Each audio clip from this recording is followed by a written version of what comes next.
En el presente video vamos a abordar el tema de la educación de los anormales en el periodo de 1903 a 1930. Como preámbulo nos gustaría abordar los paradigmas de la discapacidad y cómo son comprendidas desde la visión social. Esto nos permitirá ahondar en el análisis sociocultural sobre este tema.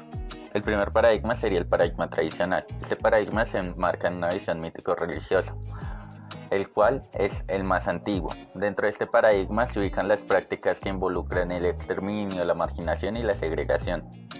También se ha enmarcado dentro de una práctica de lástima y proteccionismo hacia las personas que se consideran anormales. El segundo es el paradigma médico-rehabilitador. Este paradigma está enmarcado en un contexto donde las ciencias y la medicina comienzan a tomar un auge dentro de la sociedad.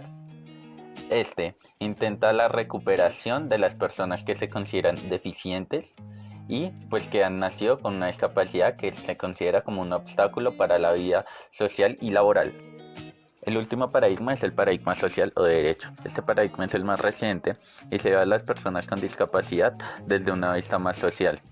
En esta se pretende abordar las capacidades de las personas en vez de la segregación o de la rehabilitación. En el contexto de 1903 a 1930 se ve regido por una hegemonía conservadora, fruto de la victoria de los conservadores frente a los liberales durante la Guerra de los Mil Días, el cual fue un conflicto civil que surgió a partir de las inconformidades ante las políticas y los resultados de la regeneración, apoyadas por el Partido Nacional. Este conflicto dejó como resultado la separación de Panamá, que se vio apoyada por Estados Unidos, gracias a su interés de construir un canal que permitiera la conexión entre el Océano Pacífico y el Océano Atlántico, y viendo la imposibilidad de Colombia de hacer dicha construcción debido a la inestabilidad política y económica por la que atravesaba el país. No obstante, Colombia recibiría una indemnización gracias al Tratado Thompson-Urrieta, dentro de los que recibiría 25 millones de dólares, el derecho de Colombia de transportar tropas, buques y materiales de guerra sin pagar peaje por el canal, y ellos tendrían que reconocer los límites fronterizos de Panamá. Gracias a la entrada de dinero en 1922, se daría un proceso de modernización que se vería reflejada en la construcción de ferrocarriles. No obstante, se comenzaría a notar la influencia que tenía Estados Unidos frente a Colombia, ya que gran parte del metal utilizado para esta construcción fue importado desde allí. Y a su vez, la política sería manejada por empresas estadounidenses como fue la United Fruit Company, una empresa bananera, la cual, para defender sus intereses, ordenó una masacre o una manifestación de trabajadores que tiempo después se conocería como la masacre de las bananeras. Esta masacre le comenzó a dar visibilidad a Jorge Eliezer Gaitán, gracias a que éste comenzó a llevar un proceso de denuncias y que terminarían con el discurso que se desarrolló el 6 de diciembre en 1928. Finalmente, 2 años después, acabaría la hegemonía conservadora, dando como último mandatario a Miguel Abadía Méndez, dejando una deuda externa para poder terminar las obras del mandatario anterior. Dentro de los hitos importantes que hizo Abadía Méndez fue la llegada de la radio a Colombia en 1929.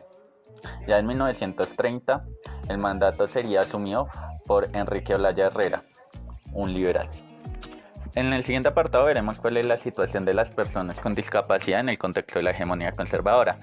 La ley que estuvo a disposición de estas personas fue la Ley 57 de 1887, la cual pues comenzó a regir a finales del siglo XIX, estuvo vigente el siglo XX y en la entrada del siglo XXI. Esta estuvo vigente hasta el año 2009.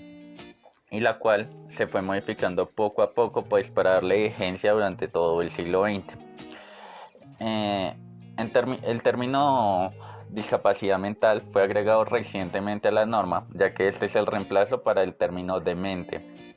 Esto gracias al avance del paradigma social que comenzó a regir a partir de finales del siglo XX y inicios del siglo XXI.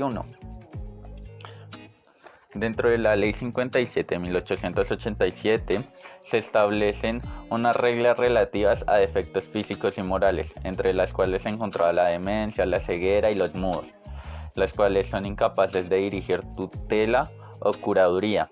También son incapaces de suceder o tener herencia. Desde esta ley se puede ver a las personas con discapacidad como una persona sin autonomía.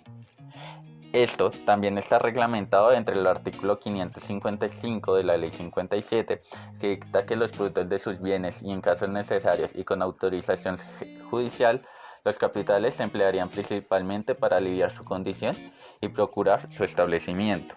Bajo la luz que nos brinda la norma, se puede establecer un perfil de personas con discapacidad o que tienen alguna condición mental.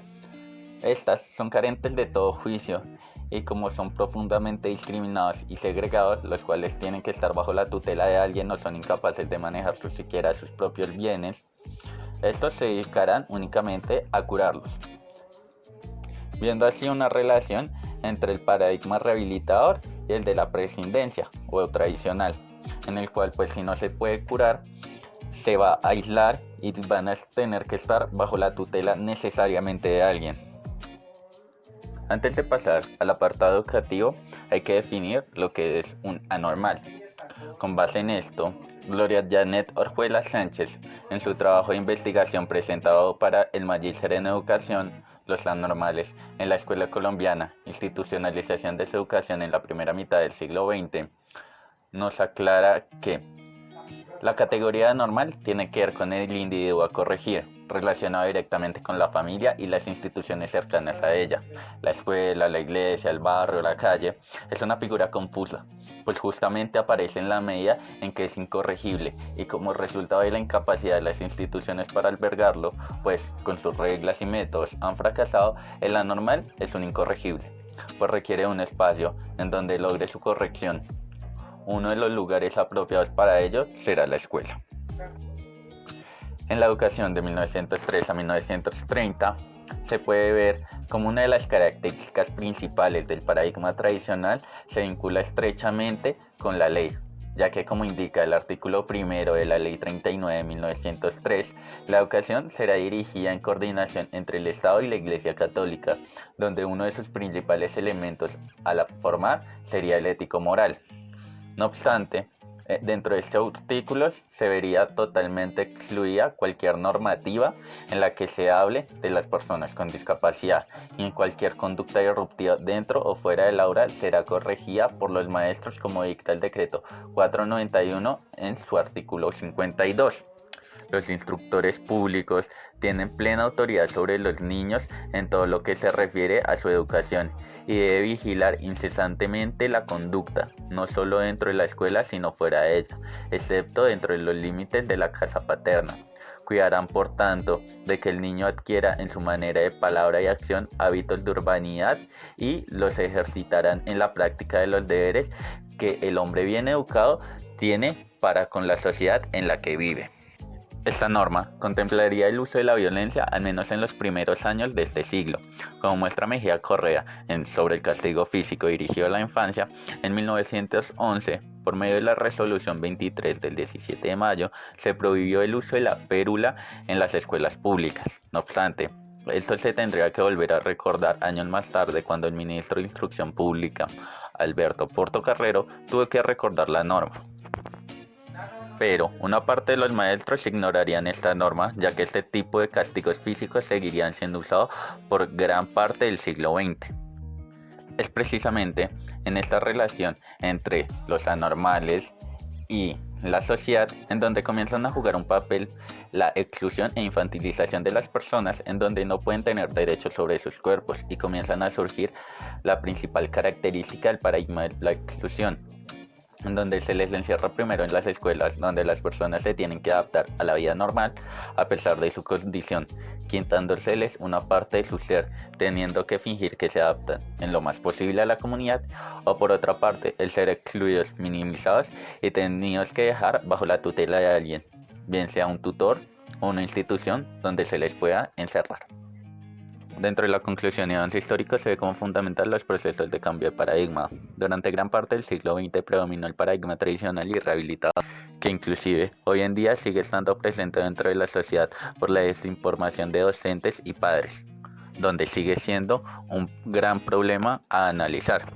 Durante el paradigma de la presidencia o tradicional, en donde la hegemonía conservadora fue parte, uno de los principales problemas que hay para analizar es la violencia que surge para las personas con discapacidad, en donde la falta de historias comienza a ver para poder analizar dicho proceso en esta época. Esto también debido a la falta de información que hay sobre los trastornos que conocemos hoy en día, gracias a que estos se comenzaron a desarrollar dentro de la teorización en el periodo de 1940 a 1980, como fue el TDA, el trastorno del espectro autista, el Asperger, entre otros. Con base en esto se justifica la falta de información de estos, además de su incapacidad de diagnóstico, ya que muchos de ellos pueden pasar como inadvertidos, inclusive hoy en día, y simplemente son tachados como anormales. Aparte, la hegemonía conservadora y sus fuertes vínculos con la Iglesia, dentro de la visión mítico-religiosa y precisamente esa lucha entre lo divino y lo satánico, lo normal y lo anormal, las personas de bien y los minusválidos, es precisamente esa falta de fe en las capacidades de las personas con condiciones diferentes, lo que causa una mayor exclusión en este siglo. La desvinculación con ese poder religioso sería el que comenzaría a permitir el auge primero del paradigma rehabilitador y mucho tiempo después el del social y derechos humanos. A su vez, el avance de la pedagogía y la institucionalización de las carreras universitarias de estas permitirían ahondar en la investigación pedagógica para el desarrollo de lo que hoy conoceríamos como las necesidades educativas especiales, para apuntar e intentar un proceso de inclusión dentro de las aulas de todo el amplio espectro de diversidad humana.